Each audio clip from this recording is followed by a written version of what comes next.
Dito na kami sa spot mga idol. Manguha kami ng manok ng bundok. Wild chicken. Ito. Walang mga tao dito sa isla na to. Yan, magandang buhangin. Magandang view.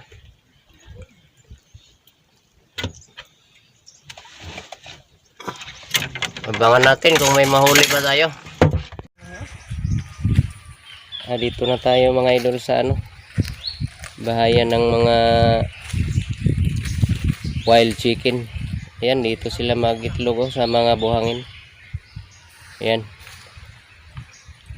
Malaking pwesto nila, yung itlogan nila. Ito. Ayan, dito sila magitlog.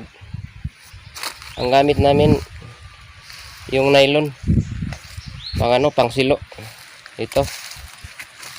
Long line. Ayan.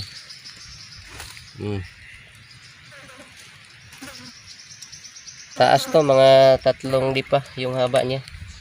Yun. Papunta dito sa dulo. Ayan. Taas. Bawat dangkal niya may may silo. Ito. Ayan. Romero number 70. Ang isa dito. Dito banda.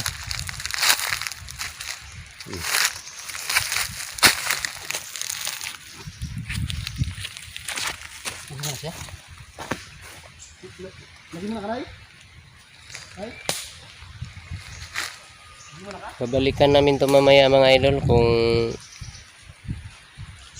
may huli na. Mga 3 oras siguro bago namin balikan. Yan sila nagawa pa.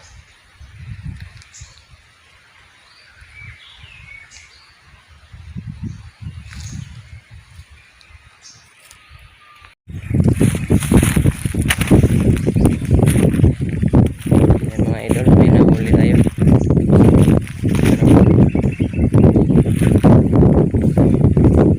Ilang piraso?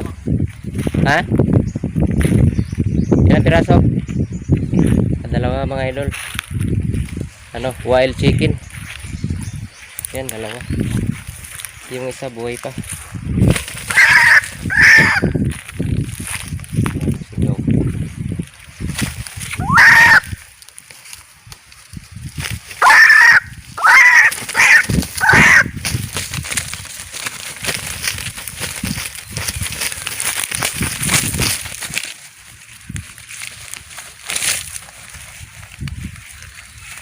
Yan. Parang manok din. Yan. Pre, kuasay mo silpong pre pag nasa.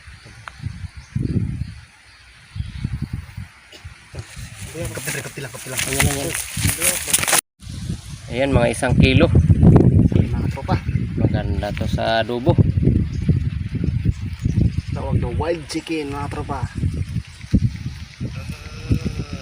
Wala lang palong. Bayawak. Pero pakawala namin to kasi hindi to kasali sa target namin. Yan, kawawa naman. Pakauwi. Iligpit namin to para pag alis namin wala namang disgrasya na mga bayawak. Ayan.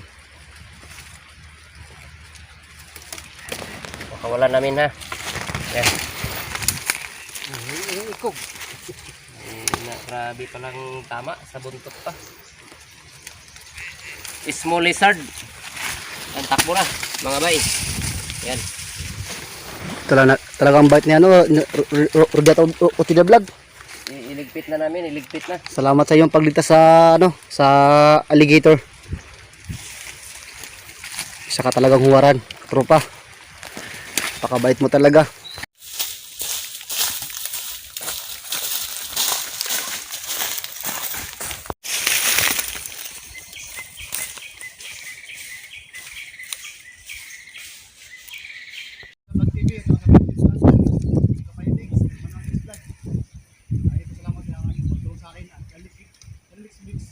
Yan mga idol, pauwi na kami. God bless you all mga katropa. See you po next vlog. Maraming salamat sa inyo mga idol sa iyong panunood. Yan, pauwi na kami, hapon na kasi.